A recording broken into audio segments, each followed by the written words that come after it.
alaikum. Thank you so much for that incredibly heartfelt and incredibly generous introduction. It is such an honor, a deep, deep honor to be here speaking at this event to support 9 Muslim-led social service organizations.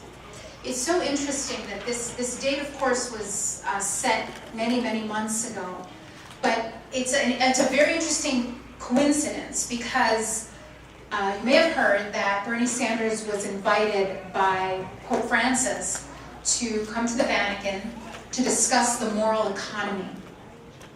And I was really struck by this because you have a pope that I personally admire and a politician that I think, I'm not endorsing anyone, but is probably the best option we have, talking about the moral economy, about helping the needy, about the fact that we shouldn't that worshiping money is a form of idolatry. And I thought, wow, all those ideas sound kind of familiar.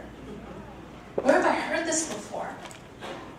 So we have a Catholic and a Jew discussing the moral economy, and no Muslims represented in that meeting. And usually that's okay, right? This happens all the time, except in this one topic. Because we have more to say about the moral economy than any other faith. And this is not to boast. This is just a fact. It is a central concept in our faith. And not only a concept, it's not a theory.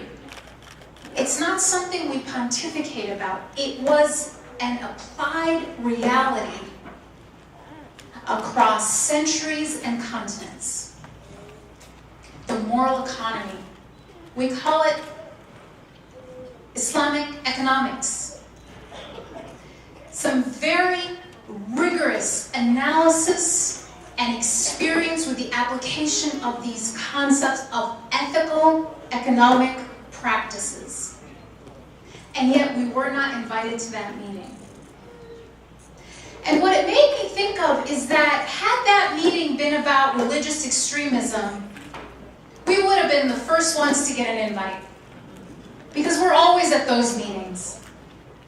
As someone who works in Washington and at times is asked to engage on policy issues, that's the meeting I almost always get an invite to. Religious extremism.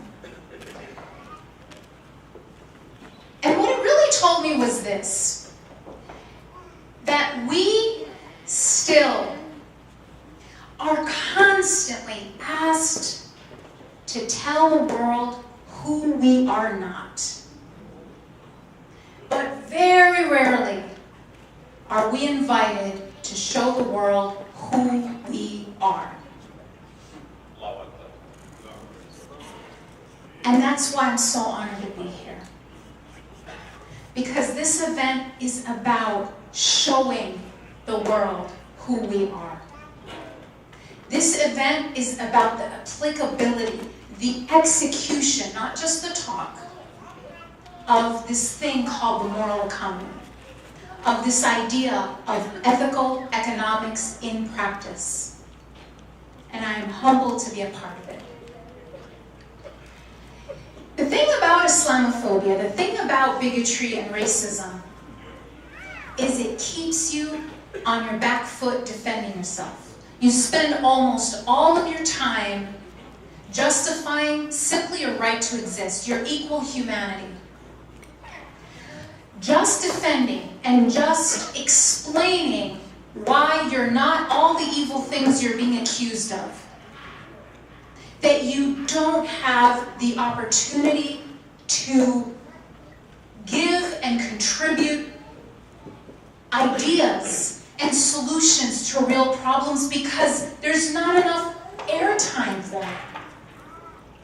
And that's actually, I believe, the ultimate goal of Islamophobia. Put so much toxic rhetoric to surround this faith and this community that the beauty and and the gem that is inside that will never be discovered. There's just too much to distract us. And yet, this event is about a group of people that is making sure that doesn't work. And that is amazing. So what I want to share with you today is why I believe that it is on us as Muslims to save our country from Islamophobia and racism. And I'm going to explain to you why I say that, why I say we need to save the country. Because I believe, and I will lay my case out for you, that this cancer hurts and threatens every single American. Not just the 1%, the 2%, the 3%, let's be really generous for a Muslim. No, the 100%. It threatens every American. But it's going to be on us as the moral inheritors of this faith to lead a movement, a moral revolution to save our country and our democracy from this cancer. So why is Islamophobia, why is it a threat to every single American? Is that really true? Is that an overstatement? Well, I'm going to make my case and you decide for yourself. The first thing is that Islamophobia opens the door to other kinds of racism. So there was an interesting study that the organization I work for, the Institute for Social Policy and Understanding, we came out with a study about a year ago called Manufacturing Bigotry.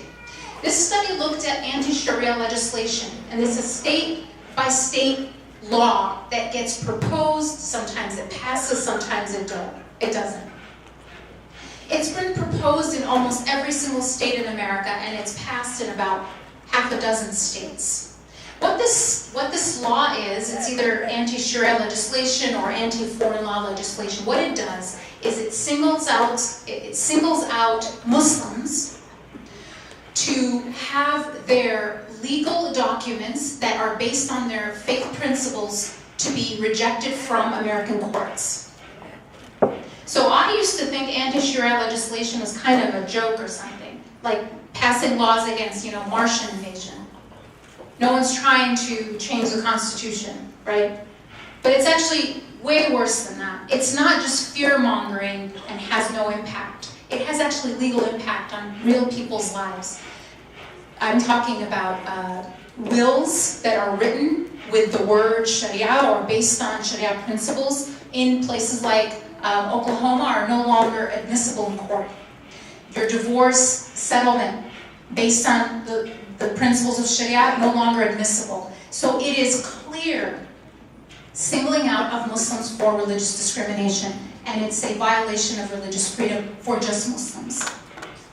Now, I said this was a threat to every American, so how is that? Because the same lawmakers that are passing or proposing anti-Sharia legislation are also going after the rights of African Americans and Latinos generally, of labor movements, of women, of immigrants, and the list goes on.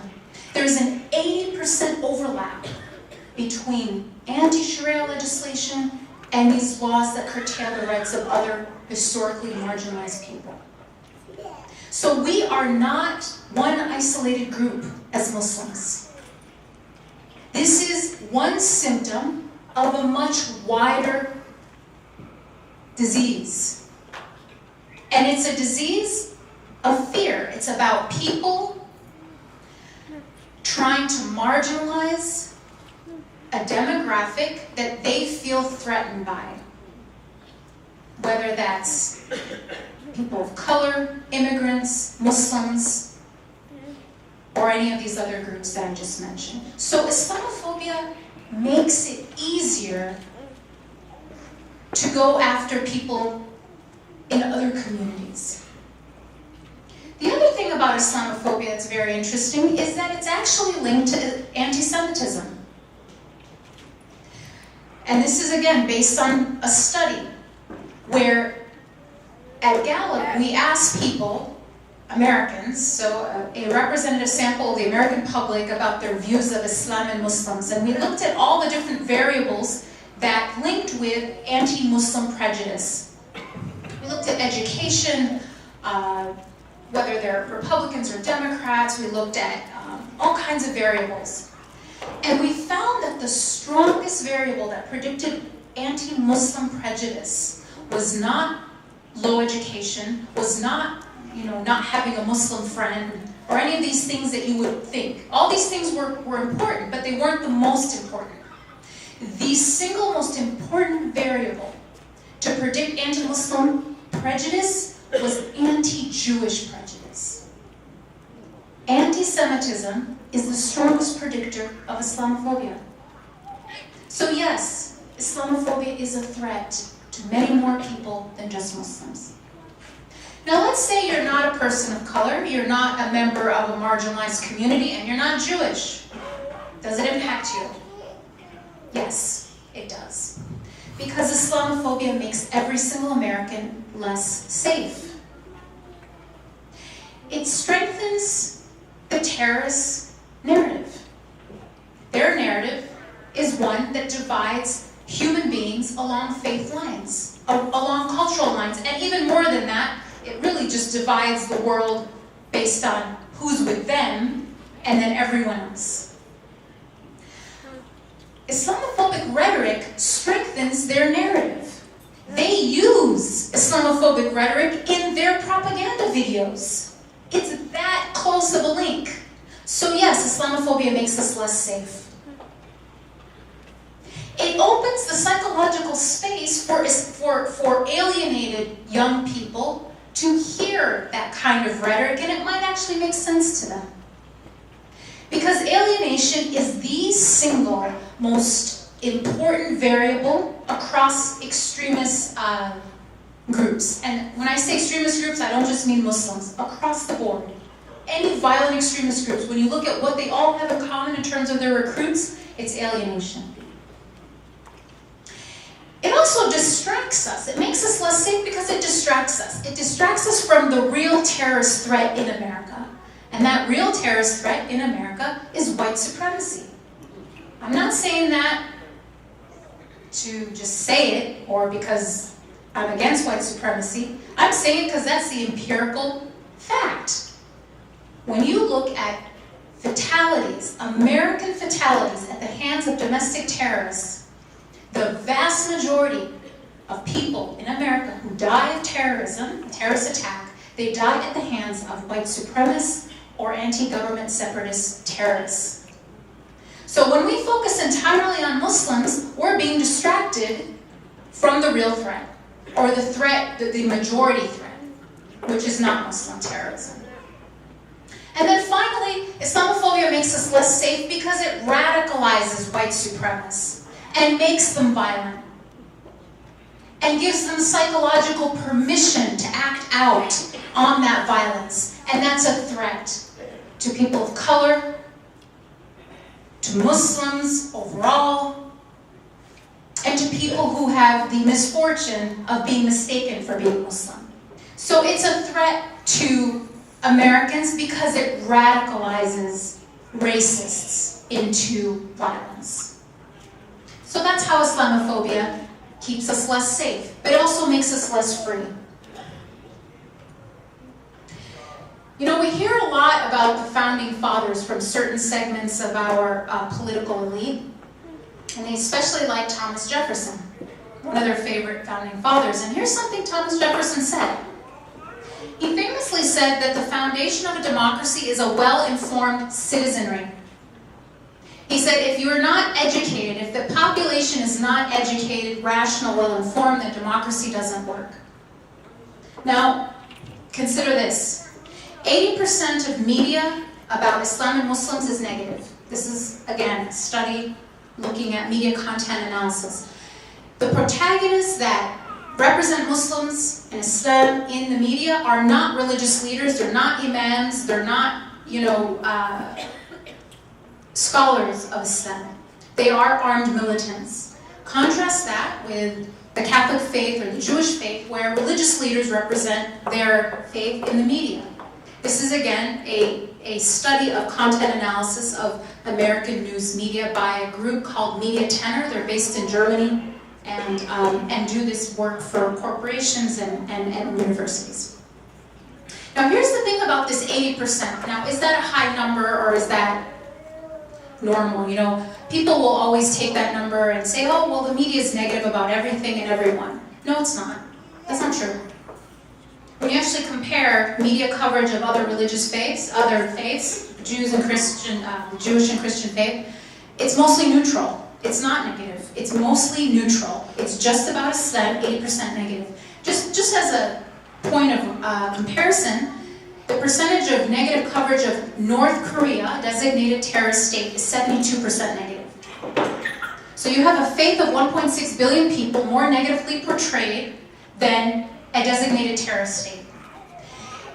That's the news on TV. Now, what about newspapers that are supposed to be so much more objective? Well, one study found that the New York Times, the #1 paper in America, the liberal paper, right? This study found that the New York Times portrays Islam more negatively than cancer and cocaine. All right, so this is what people are consuming, even the elites, the educated, but just the general American. This is what people are consuming every single day. Toxic waste about Islam and Muslims. And what does it do? It creates fear, right? That's what it's obviously. Negative portrayals of a faith, that it's violent, that its people are violent, creates fear.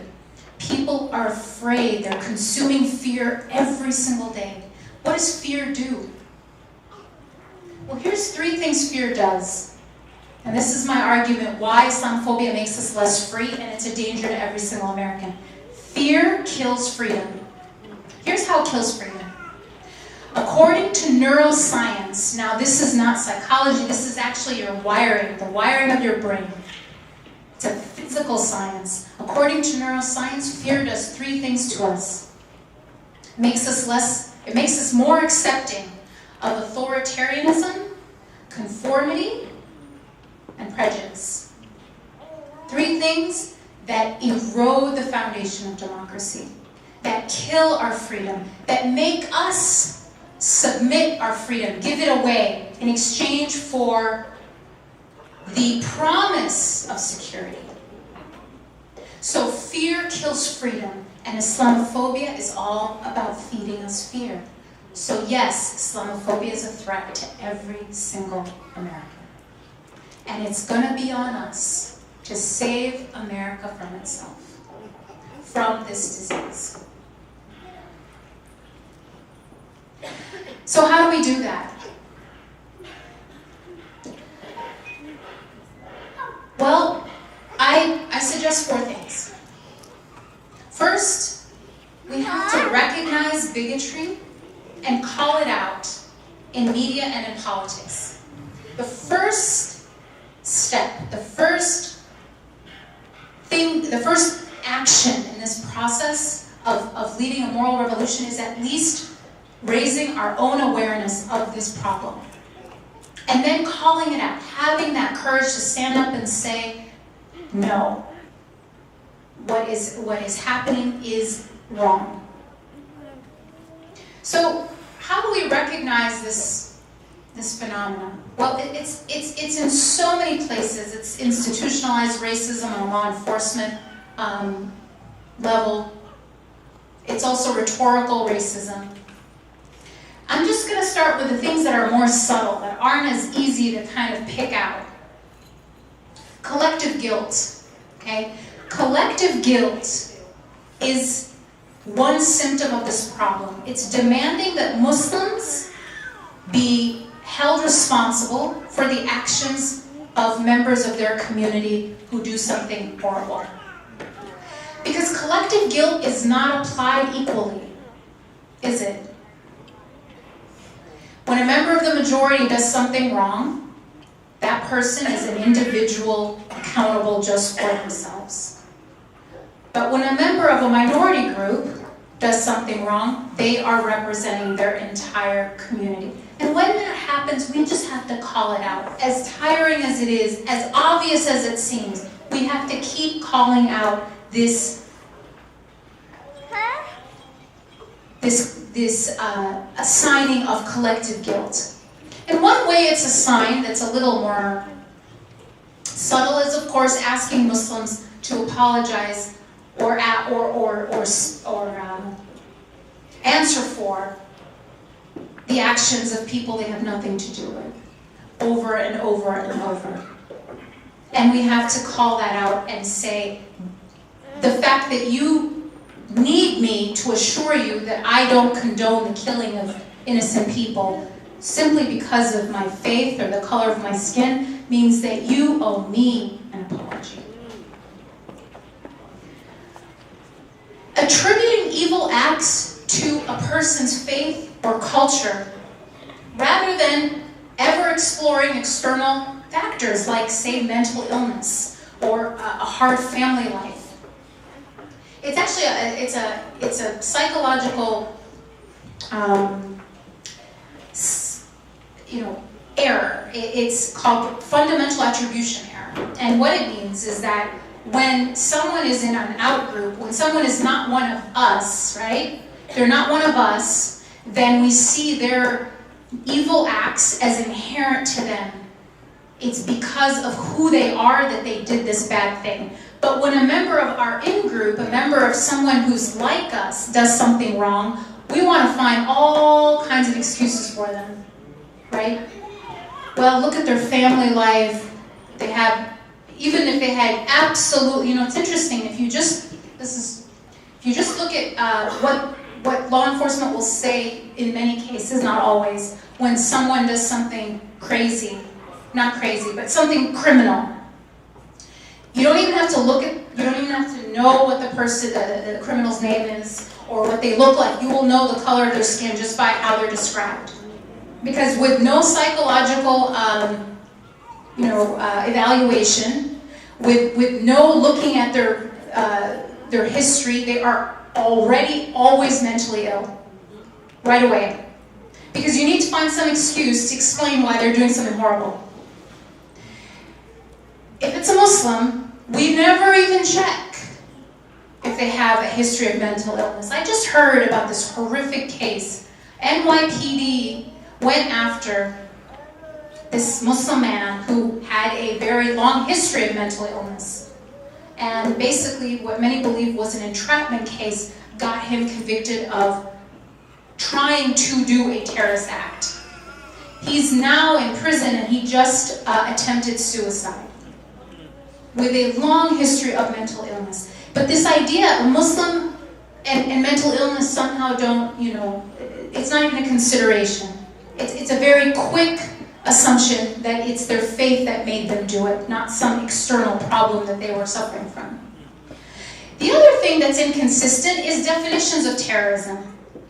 I'm going to read you a real headline from a real newspaper. It's actually the Washington Times. It's sort of the conservative paper in Washington, D.C. Here's the headline. This was a story about the study that I mentioned that found that the majority of terrorist fatalities in America were at the hands of white supremacists.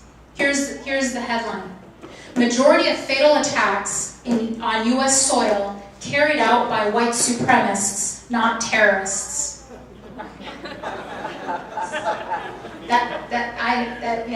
I didn't even make that up. Then there's also the inconsistent coverage of terrorism, which is something we have to call out. Anyone here, raise your hand, heard of Glendon Scott Crawford? Yeah, I didn't think so. No one's ever heard of him. I've asked a lot of different communities and audiences, and never does anyone know who he is. Well, here's who he is. And I'm quoting now. I'm reading a quote from a Reuters article. Here's what it says.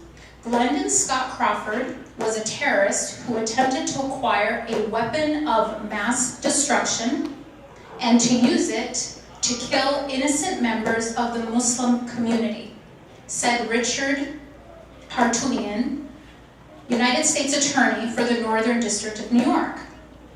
He also was planning on killing the President of the United States. He received 99 years of prison time, and you've never heard of him. This happened, his conviction happened in August of 2015. Wasn't that long ago. 99 years in jail, a weapon of mass destruction, was trying to kill the president, and you've never heard of him. This is a real thing now. I'm not making any of this up.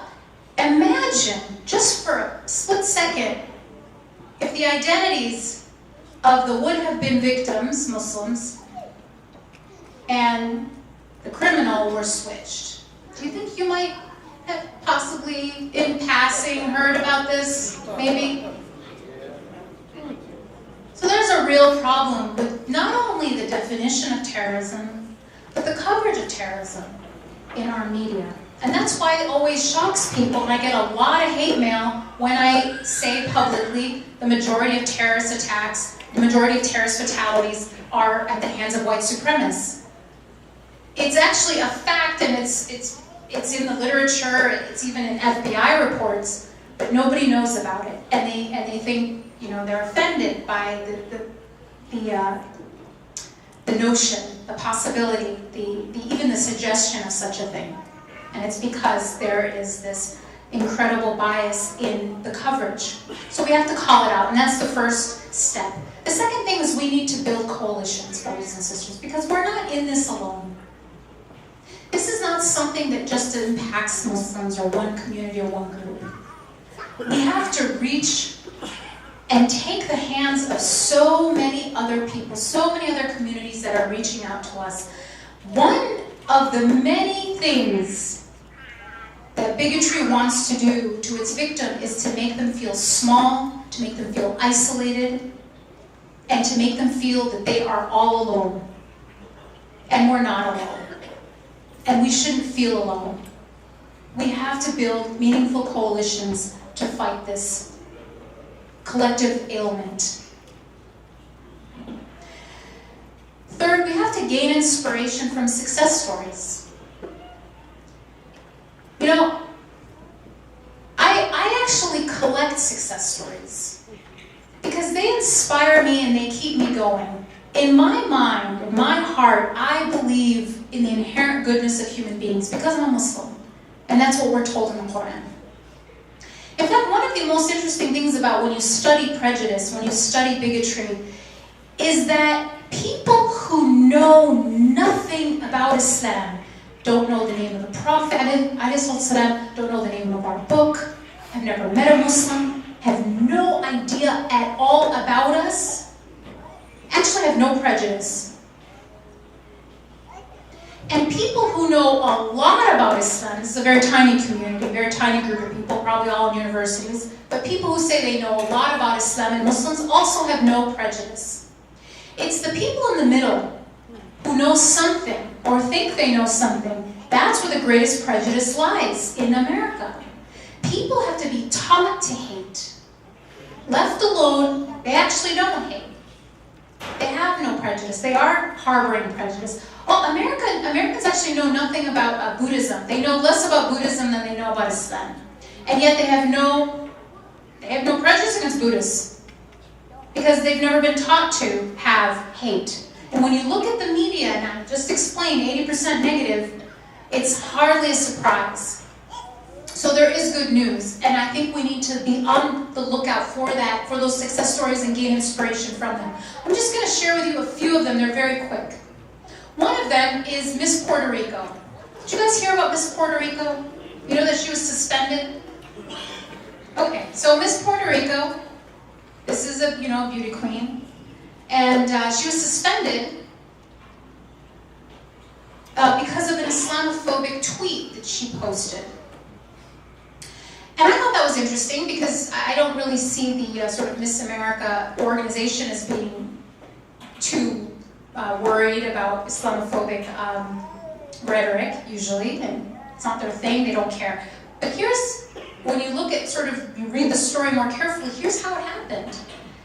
It was a Spanish language social media campaign in Puerto Rico by Puerto Ricans that said embarrassment, hashtag doesn't represent us.